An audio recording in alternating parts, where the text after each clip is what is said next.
Hi, welcome to my new video.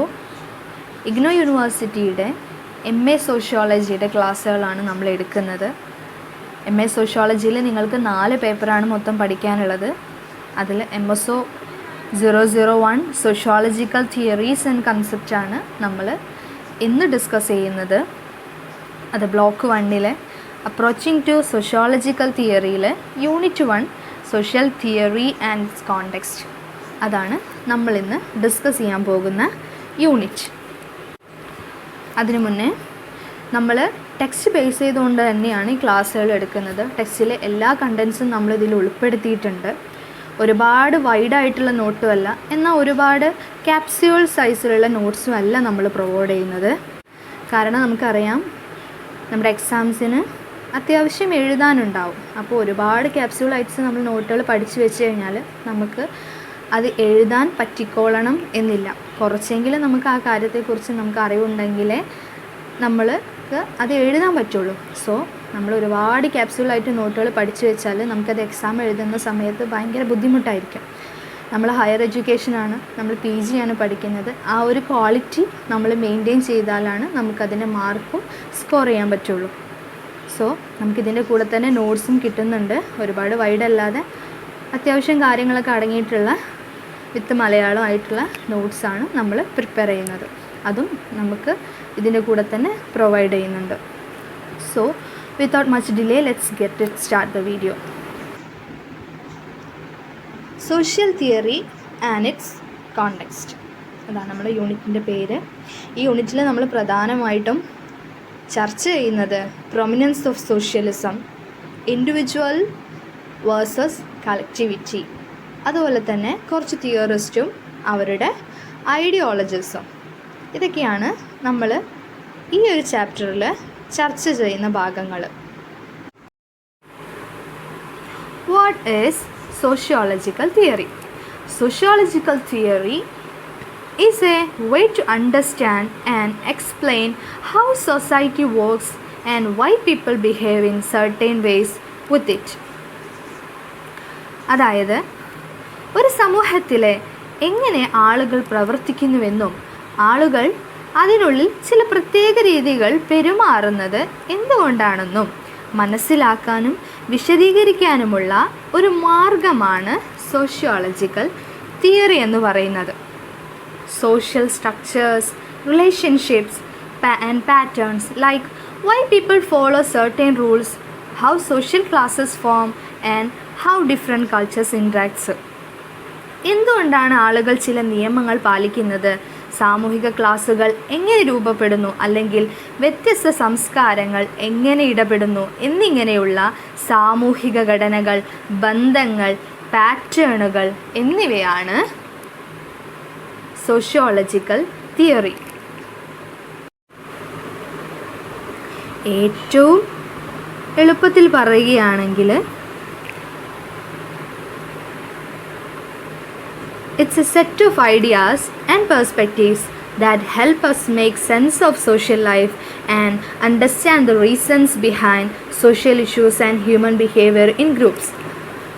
ഇത് സാമൂഹിക ജീവിതത്തെക്കുറിച്ച് അർത്ഥമാക്കാനും ഗ്രൂപ്പുകളിലെ സാമൂഹിക പ്രശ്നങ്ങൾക്കും മനുഷ്യ സ്വഭാവത്തിനും പിന്നിലെ കാരണങ്ങൾ മനസ്സിലാക്കാനും സഹായിക്കുന്ന ആശയങ്ങളുടെയും കാഴ്ചപ്പാടുകളുടെയും ഒരു കൂട്ടമാണ് സോഷ്യോളജിക്കൽ തിയറി എന്ന് പറയുന്നത്. അതായത് ഒരു മനുഷ്യൻ ജീവിക്കുന്ന, അല്ലെങ്കിൽ ഒരു ഹ്യൂമൻ ബീയിങ് തൻ്റെ ജീവിക്കുന്ന ചുറ്റുപാടിനെക്കുറിച്ച്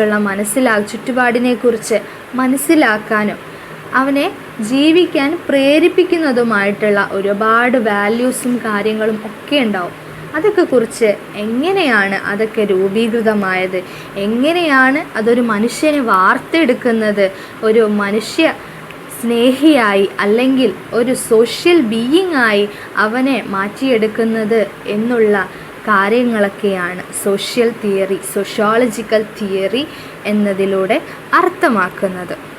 ഓരോ സോഷ്യോളജിസ്റ്റും, ഓരോ കാലഘട്ടത്തിലെ സോഷ്യോളജിസ്റ്റും തങ്ങൾക്ക് ചുറ്റുമുള്ള തങ്ങളുടെ സമൂഹത്തെക്കുറിച്ച് അറിയാനും മനസ്സിലാക്കാനും ഒരുപാട് ശ്രമങ്ങൾ നടത്തിയിട്ടുണ്ട്. ആ ശ്രമങ്ങളുടെ ഒക്കെ ഫലങ്ങളാണ് അവരുടെ തിയറികളെന്ന് പറയുന്നത്. ഓരോ കാലഘട്ടത്തിലെ മനുഷ്യർക്ക് വരുന്ന മാറ്റങ്ങളും അവരുടെ ജീവിതശൈലിക്ക് വരുന്ന മാറ്റങ്ങളും എന്തുകൊണ്ടാണ് കാലക്രമേണ അവർക്ക് വ്യത്യാസങ്ങൾ വരുന്നുണ്ട്, അതിൻ്റെ കാരണങ്ങൾ എന്തൊക്കെയാണ് എന്നെല്ലാം ഓരോ സോഷ്യോളജിക്കൽ തിയറിസ്റ്റും വ്യക്തമായി പഠിക്കുകയും അതിനെ നിർവചിക്കുകയും ചെയ്തിട്ടുണ്ട്. അതൊക്കെയാണ് സോഷ്യോളജിക്കൽ തിയറിയിൽ ഉൾപ്പെടുന്നത്. സോഷ്യോളജിക്കൽ തിയറിക്ക് പ്രധാനമായും 2 മേഖലകളാണ് പറയപ്പെടുന്നത്. അതായത് പ്രധാനമായും 2 കോണ്ടെക്സ്റ്റുകൾ. ഒന്ന് inner context, 2 outer context. Inner context refers to the background mindset and motivation of a theorist. It includes the personal experiences, beliefs, and influences that drive a person to develop ideas and become a social theorist. Inner context എന്നത് ഒരു തിയറിസ്റ്റിൻ്റെ പശ്ചാത്തലവും അവരുടെ മാനസിക അവസ്ഥയും അവർക്ക് പ്രചോദനമായ കാര്യങ്ങൾ എന്നിവയാണ് സൂചിപ്പിക്കുന്നത്. അതായത് ഒരു വ്യക്തിയെ സംബന്ധിച്ചിടത്തോളം അവൻ്റെ ആശയങ്ങൾ വികസിപ്പിക്കാനും ഒരു സാമൂഹിക സൈദ്ധാന്തികനാകാനും, അതായത് ഒരു തിയറിസ്റ്റ് ആകാനും പ്രേരിപ്പിക്കുന്ന അവൻ്റെ വ്യക്തിപരമായിട്ടുള്ള അനുഭവങ്ങളും വിശ്വാസങ്ങളും സ്വാധീനങ്ങൾ എന്നിവയാണ് ഇതിൽ ഉൾപ്പെടുന്നത്. ഇതിൽ അവൻ്റെ ഏറ്റവും അടുത്ത് നിൽക്കുന്ന കാര്യങ്ങളാണ് പെടുന്നത്. അതായത് അവരുടെ ഫാമിലി, ഫ്രണ്ട്സ്, അങ്ങനെ അവരെ ജീവിക്കുന്ന സാഹചര്യങ്ങൾ, അങ്ങനെയുള്ള ഏറ്റവും അടുത്ത് നിൽക്കുന്ന പേഴ്സണലായിട്ടുള്ള കാര്യങ്ങളാണ് ഇതിൽ ഉൾപ്പെടുന്നത്. ഒരു ഉദാഹരണം പറയുകയാണെങ്കിൽ, ഒരു എഡ്യൂക്കേഷണലി വെൽ പ്രിപ്പയർഡ് ആയിട്ടുള്ള ഒരു ഫാമിലിയിൽ ജീവിക്കുന്ന ഒരു കുട്ടി അവരും ഒരു നല്ലൊരു വിദ്യാഭ്യാസ സമ്പന്നനായി വരാനുള്ള സാധ്യത വളരെ കൂടുതലാണ്. കാരണം അവരുടെ ഫാമിലി ഒരു വിദ്യാസമ്പന്നമായ ഫാമിലിയാണ്. അപ്പോൾ അതാണ് അവരുടെ ഇന്നർ കോണ്ടെക്സ്റ്റിൽ പെടുന്നത്. അവരൊരു വിദ്യാസമ്പന്നരായ ഫാമിലി എന്നത് അവരുടെ ഫാമിലിയെ സംബന്ധിച്ചിടത്തോളം അവർ കൈമാറി പോരുന്ന ഒരു വാല്യൂസിൽ ഉൾപ്പെടുത്താവുന്ന ഒന്നാണ്. അതുകൊണ്ട് തന്നെ പിന്നീട് അവരുടെ ഫാമിലിയിൽ വരുന്ന കുട്ടികൾ നല്ല വിദ്യാസമ്പന്നരാകാനുള്ള സാധ്യത അല്ലെങ്കിൽ ആകുന്നത് അവർ കീപ്പ് ചെയ്ത് കൊണ്ടുപോകുന്ന ആ വിദ്യാഭ്യാസം എന്നൊരു വാല്യൂവിനെ അടിസ്ഥാനമാക്കിക്കൊണ്ടാണ്. അതാണ് ഒരു തിയറിസ്റ്റിൻ്റെ അല്ലെങ്കിൽ ഒരു മനുഷ്യജീവിയുടെ ഇന്നർ കോണ്ടെക്സ്റ്റിൽ ഉൾപ്പെടുന്ന കാര്യങ്ങളെന്ന് പറയുന്നത്. രണ്ടാമത്തത് ഔട്ടർ കോണ്ടെക്സ്റ്റ് ആണ്. The outer context is the overall environment, social and physical that the society is embedded in. ഒരു സമൂഹം നിലനിൽക്കുന്ന സാമൂഹികവും ഭൗതികവുമായ എല്ലാ ചുറ്റുപാടുകളും ഉൾപ്പെടുന്ന മൊത്തത്തിലുള്ള ഒരു പരിസ്ഥിതിയാണ് ഔട്ടർ കോണ്ടെക്സ്റ്റ് എന്ന് പറയുന്നത്. അതായത് ഇതിൽ നമ്മുടെ മൊത്തത്തിലുള്ള സാമൂഹിക ഘടന ഉൾപ്പെടും. അതായത് നമ്മുടെ ഇൻഡിവിജ്വൽസ്, ഗ്രൂപ്പ്സ്, അതുപോലെ തന്നെ നമ്മുടെ economic conditions, laws, orders, large social structures, media എന്നിവയെല്ലാം ഉൾപ്പെടും. അതായത് നമ്മുടെ മൊത്തത്തിലുള്ള നമ്മുടെ സൊസൈറ്റി കണ്ടുവരുന്ന മൊത്തത്തിൽ നമ്മുടെ ഇൻസ്പയർ ചെയ്യുന്ന കാര്യങ്ങളും, അതുപോലെ തന്നെ നമ്മുടെ ഒരു എക്കണോമിക് കണ്ടീഷനും കാര്യങ്ങളൊക്കെ നമ്മുടെ ജോലിയായാലും നമ്മുടെ ജീവിതത്തെ ആയാലും ഒക്കെ ബാധിക്കുന്ന കാര്യങ്ങളാണ്. ഉദാഹരണം പറയുകയാണെങ്കിൽ നമ്മുടെ ജോലി തേടി മറ്റു രാജ്യങ്ങൾ, അബ്രോഡൊക്കെ പോകും. കാരണം അവിടെ ജോലി സാധ്യതകൾ കൂടുതലാണ്. എക്കണോമിക് കണ്ടീഷൻ അവിടെ വ്യത്യാസമായതുകൊണ്ടാണ് നമ്മൾ അങ്ങോട്ട് പോകാൻ കാരണമാകുന്നത്. അപ്പോൾ അതൊരു ഔട്ടർ കോണ്ടെക്സ്റ്റിൽ പെടും. ഒരാളുടെ ജീവിതം മാറുകയാണ്, നമ്മുടെ ഒരു സ്ഥലത്ത് നിന്ന് മറ്റൊരു സ്ഥലത്തേക്ക് മൈഗ്രേറ്റ് ചെയ്യുകയാണ്. സോ അത് നമ്മുടെ എക്കണോമിക് കണ്ടീഷൻ്റെ കാരണം കൊണ്ടാണ്. അതൊക്കെയാണ് നമ്മുടെ ഔട്ടർ കോണ്ടെക്സ്റ്റിൽ ഉൾപ്പെടുന്ന കാര്യങ്ങൾ.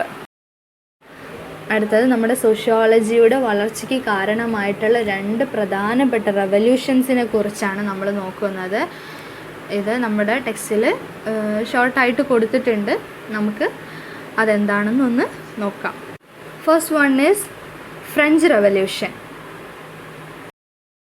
ഫ്രഞ്ച് വിപ്ലവത്തെക്കുറിച്ചാണ് പറയുന്നത്. 1789 മുതൽ 1799 വരെയാണ്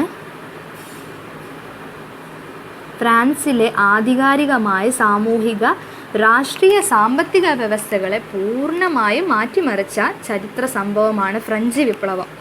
ഫ്രഞ്ച് വിപ്ലവം വഴി ഫ്രാൻസിന് പഴയ സാമ്രാജ്യത്വ വ്യവസ്ഥകൾ തകർന്നു. കൂടാതെ സ്വാതന്ത്ര്യവും സമത്വവും സാഹോദര്യവും എന്നീ മൂല്യങ്ങൾ പ്രദാനം ചെയ്ത് ഒരു ജനാധിപത്യ സമൂഹം സ്ഥാപിക്കാൻ ഫ്രഞ്ച് വിപ്ലവത്തിന് സഹായിച്ചു. ഫ്രഞ്ച് വിപ്ലവത്തിന് ഒരുപാട് കാരണങ്ങളുണ്ടായിരുന്നു. സമൂഹത്തിലെ ചേരികളാക്കി തിരിക്കപ്പെട്ട സംഭവങ്ങളൊക്കെ നമ്മൾ മുൻ ക്ലാസ്സുകളിലൊക്കെ പഠിച്ചതാണ്. ഫ്രാൻസിലെ തട്ടുകളായിട്ട് തിരിച്ച പ്രഭുക്കന്മാരും സാധാരണക്കാരും കർഷകർ എന്നിങ്ങനെ രീതിയിൽ തിരിച്ചതും, അതുപോലെ തന്നെ നികുതി ഭാരങ്ങൾ കൊണ്ട് ജനങ്ങൾ പൊറുതി മുട്ടിയിരിക്കുകയായിരുന്നു.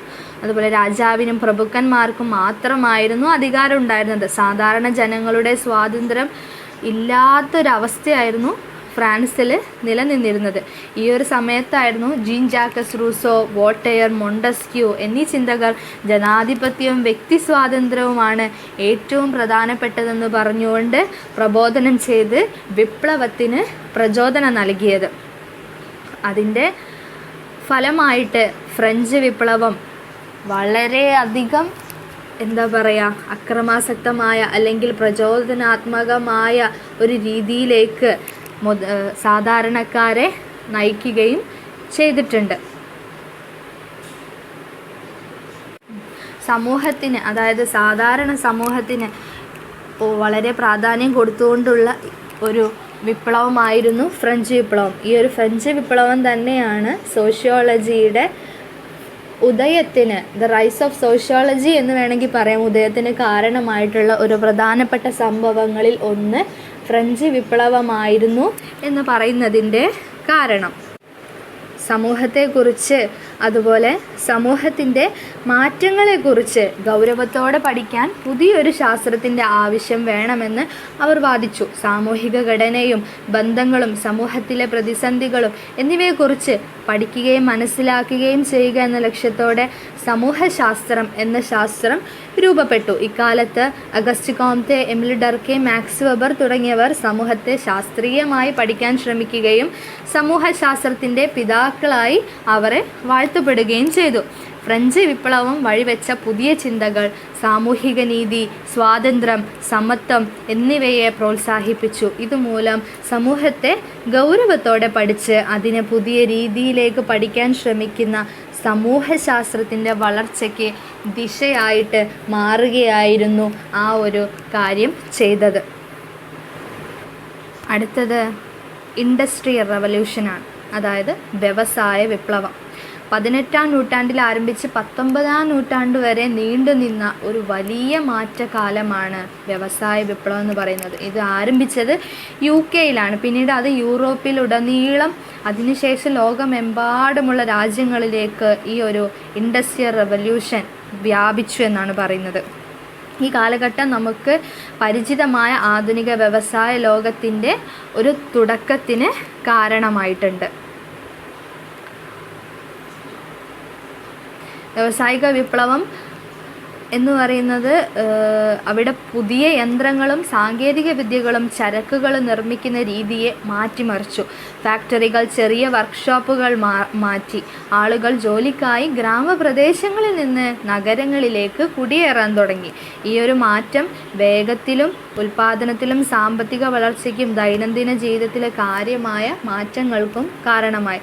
സ്വതന്ത്ര വ്യാപാരം അല്ലെങ്കിൽ ലെയ്സർ-ഫെയർ എന്ന ആശയത്തെ അടിസ്ഥാനമാക്കി വളർന്നു വരുന്ന മുതലാളിത്ത വ്യവസ്ഥയെ നിയന്ത്രിക്കാനും നയിക്കാനും ഈ മാറ്റങ്ങൾക്ക് വലിയ സംഘടനകൾ ആവശ്യമായിരുന്നു. അതായത് വ്യവസായ വിപ്ലവത്തിൻ്റെ സമയത്ത് ഗ്രാമങ്ങളിൽ നിന്ന് നഗരങ്ങളിലേക്ക് ആളുകൾ കുടിയേറാൻ തുടങ്ങി. കാരണം ജോലി സാധ്യതകളും വരുമാനവും ആഗ്രഹിച്ചുകൊണ്ടാണ് എല്ലാവരും കുടിയേറാൻ തുടങ്ങിയത്. ഈ ഒരു സമയത്ത് തന്നെ മുതലാളിമാർ ഈ തൊഴിലാളികളെ ഒരുപാട് ചൂഷണം ചെയ്യുകയും ചെയ്യുന്ന വലിയൊരു ലാഭം അവരുടെ അടുത്ത്, തുച്ഛമായ ലാഭം മാത്രം തൊഴിലാളികൾക്ക് കൊടുത്ത് തൊഴിലാളികളെ ഒരുപാട് തരത്തിൽ അവർ ചൂഷണം ചെയ്തിട്ടുണ്ടായിരുന്നു. ആർക്കും എങ്ങനെയും വ്യവസായങ്ങൾ ചെയ്യാം എന്നുള്ളതായിരുന്നു ഈ ഒരു വ്യവസായ കാലഘട്ടത്തിൽ നിലനിന്നിരുന്ന ഒരു കാര്യം എന്ന് പറയുന്നത്. ആർക്കെങ്ങനെ വേണമെങ്കിലും ജോലി ചെയ്യാമായിരുന്നു. ഈ ഒരു രീതി, ഈ എല്ലാവരും നഗരങ്ങളിലേക്ക് കുടിയേറി പാർക്കുന്ന ഈ ഒരു രീതി വലിയൊരു തരത്തിലുള്ള നിയന്ത്രണങ്ങൾക്ക് വിധേയമാവേണ്ടി വന്നിട്ടുണ്ട്. അവരെ നിയന്ത്രിക്കാനും ഒരു പ്രത്യേക സംഘടനയോ അല്ലെങ്കിൽ ഒരു വലിയ സംഘടനയോ ആവശ്യമായിരുന്ന ഒരു അവസ്ഥയായിരുന്നു ആ കാലഘട്ടത്തിൽ നിലനിന്നിട്ടുണ്ടായിരുന്നത്. ആ ഒരു സമയവും ആ ഒരു ഈ വ്യാവസായിക വിപ്ലവവും നമ്മുടെ സോഷ്യോളജിയുടെ വളർച്ചയ്ക്ക് ഒരുപാട് സഹായിച്ചിട്ടുണ്ട്. സോഷ്യോളജിയുടെ ഉദയത്തിന് കാരണമായതിൽ അതും ഉൾപ്പെടുന്നതാണ്.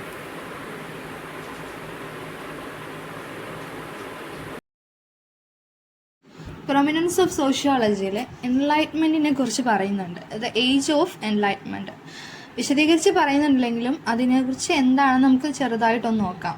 ദ എൻലൈറ്റ്മെൻറ്റ് പീരിയഡ് ഫ്രഞ്ച് വിപ്ലവത്തിൻ്റെ കാലഘട്ടത്തിലാണ് enlightenment theory the age of enlightenment എന്ന് പറയുന്നത്. റൂസോ, വോൾട്ടയർ, മോണ്ടസ്ക്യൂ എന്നിവരാണ് ഇതിൻ്റെ ചിന്തകരായിട്ട് പറയുന്നത്. മാത്രമല്ല അന്ന് നിലനിന്നിരുന്ന ഒരുപാട് ചിന്തകർ ഇതിനെ സപ്പോർട്ട് ചെയ്യുന്നുണ്ട്. ഇതിൽ നിന്ന് പ്രചോദനം ഉൾക്കൊണ്ടതാണ് ഫ്രഞ്ച് വിപ്ലവം എന്ന് പറയപ്പെടുന്നു. എൻലൈറ്റ്മെൻറ്റ് തിയറിയിൽ ശാസ്ത്രത്തിനാണ് ഏറ്റവും കൂടുതൽ പ്രാധാന്യം നൽകുന്നത്. ശാസ്ത്രത്തിനും മനുഷ്യൻ്റെ ബുദ്ധിക്കുമാണ് പ്രാധാന്യം നൽകുന്നത്. അതുപോലെ വ്യക്തി സ്വാതന്ത്ര്യവും വ്യക്തികളുടെ അവകാശങ്ങൾക്കും മതസൗഹാർദ്ദത്തിനും ജനാധിപത്യത്തിനും ആണ് എൻലൈറ്റ്മെൻറ്റിൽ കൂടുതൽ പ്രാധാന്യം നൽകുന്നത്. പരമ്പരാഗതമായ വിശ്വാസങ്ങളും ദൈവവിശ്വാസങ്ങളും അതുപോലെ അന്ധവിശ്വാസങ്ങൾക്കും ഒന്നും ഈ ഒരു കാലഘട്ടത്തിൽ സ്ഥാനമുണ്ടായിരുന്നില്ല. പൂർണ്ണമായിട്ടും ശാസ്ത്രീയമായതും കേന്ദ്രീകൃതവുമായിട്ടുള്ള ഒരു വിജ്ഞാനശാഖ അല്ലെങ്കിൽ ഒരു കാലഘട്ടം, ആ ഒരു തിയറിയിൽ അധിഷ്ഠിതമായിട്ട് ഉള്ള ഒരു കാലഘട്ടമാണ് the age of enlightenment theory എന്ന് പറയുന്നതും. ഈ ഒരു കാര്യത്തെ അടിസ്ഥാനമാക്കി ശാസ്ത്രീയമായ കാര്യങ്ങളും ഭൗതികമായ കാര്യങ്ങളും എല്ലാം ഉൾക്കൊണ്ടുകൊണ്ടുള്ള ഒന്നാണ് എൻലൈറ്റ്മെൻറ്റ് എന്ന് പറയുന്നത്.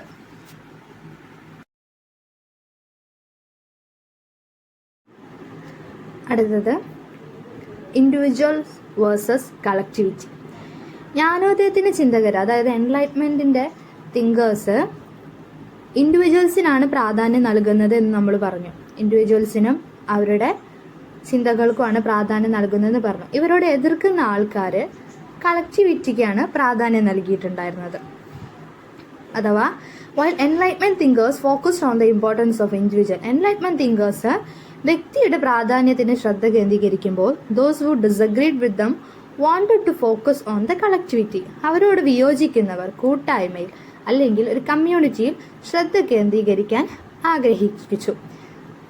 They wanted to show that life was about more than just the individual. അവർക്ക് ജീവിതം വ്യക്തിയേക്കാൾ കൂടുതൽ ഒരു ഗ്രൂപ്പിനാണ് പ്രാധാന്യമെന്ന് തെളിയിക്കണമായിരുന്നു. അതായത് ഒരു വ്യക്തിയേക്കാൾ കൂടുതൽ കാര്യങ്ങൾ ഒരു ഗ്രൂപ്പിന് ചെയ്യാൻ സാധിക്കുമെന്ന് അവർക്ക് തെളിയിക്കണമായിരുന്നു. അപ്പോൾ കളക്ടിവിറ്റി എന്താണെന്ന് വെച്ചാൽ, അതായത് കളക്ടിവിറ്റി എന്താണെന്ന് പറഞ്ഞാൽ collectivity refers to a group of community of people acting together or shaping common interests, goals or values. In sociology, it emphasizes the importance of the group as a whole rather than focusing only on individuals. Collectivity highlights how people are connected and how their actions affect each other within a society. ഒരുമിച്ച് പ്രവർത്തിക്കുന്നതോ പൊതുവായ താല്പര്യങ്ങളോ ലക്ഷ്യങ്ങളോ മൂല്യങ്ങളോ പങ്കിടുന്നതോ ആയ ആളുകളുടെ ഒരു ഗ്രൂപ്പിനെയോ സമൂഹത്തെയോ കൂട്ടായ്മയോ ആണ് കളക്ടിവിറ്റി കൊണ്ട് ഉദ്ദേശിക്കുന്നത്. സമൂഹശാസ്ത്രത്തിൽ വ്യക്തികളിൽ മാത്രം ശ്രദ്ധ കേന്ദ്രീകരിക്കുന്നതിനു പകരം ഗ്രൂപ്പിൻ്റെ മൊത്തത്തിലുള്ള പ്രാധാന്യത്തെ ഇത് ഊന്നി പറയുന്നുണ്ട്. ആളുകൾ എങ്ങനെ ബന്ധപ്പെട്ടിരിക്കുന്നുവെന്നും അവരുടെ പ്രവർത്തനങ്ങൾ ഒരു സമൂഹത്തിനുള്ളിൽ എങ്ങനെ പരസ്പരം സ്വാധീനിക്കുന്നുവെന്നും കൂട്ടായ്മ എടുത്തു കാണിക്കുന്നു. കളക്ടിവിറ്റി എന്നാൽ ഒരു കൂട്ടായ്മയാണ് അല്ലെങ്കിൽ ഒരു ഗ്രൂപ്പ്. ഉദാഹരണം പറയുകയാണെങ്കിൽ ഒരു പ്രദേശത്തെ പാർക്ക് വൃത്തിയാക്കാൻ ഒരു അയൽക്കൂട്ടം ഒത്തുചേരുന്നത് എന്താണ്? ഒരു കളക്ടിവിറ്റിയുടെ എക്സാമ്പിളാണ്, ഒരു കൂട്ടായ്മയുടെ ഉദാഹരണമാണ്. ഓരോ വ്യക്തിയും സമയവും പ്രയത്നവും സംഭാവന ചെയ്യുന്നുണ്ട്. ഓരോ വ്യക്തിയും സമയവും പ്രയത്നവും അതിൽ സംഭാവന ചെയ്യുന്നു. വ്യക്തിപരമായ നേട്ടത്തിന് മാത്രമല്ല, ആ മുഴുവൻ സമൂഹത്തിൻ്റെ നന്മയ്ക്കായിട്ടാണ് അവരവിടെ പ്രവർത്തിക്കുന്നത്. എല്ലാവർക്കും പ്രയോജനപ്പെടുന്ന ഒരു പൊതു ലക്ഷ്യത്തിനായിട്ട് അവർ ഒരുമിച്ച് പ്രവർത്തിക്കുന്നതിനാൽ ഈ പങ്കിട്ട പ്രവർത്തനം കൂട്ടായ്മയെ അല്ലെങ്കിൽ കളക്ടിവിറ്റിയെ ആണ് പ്രതിഫലിപ്പിക്കുന്നത് എന്ന് പറയാം.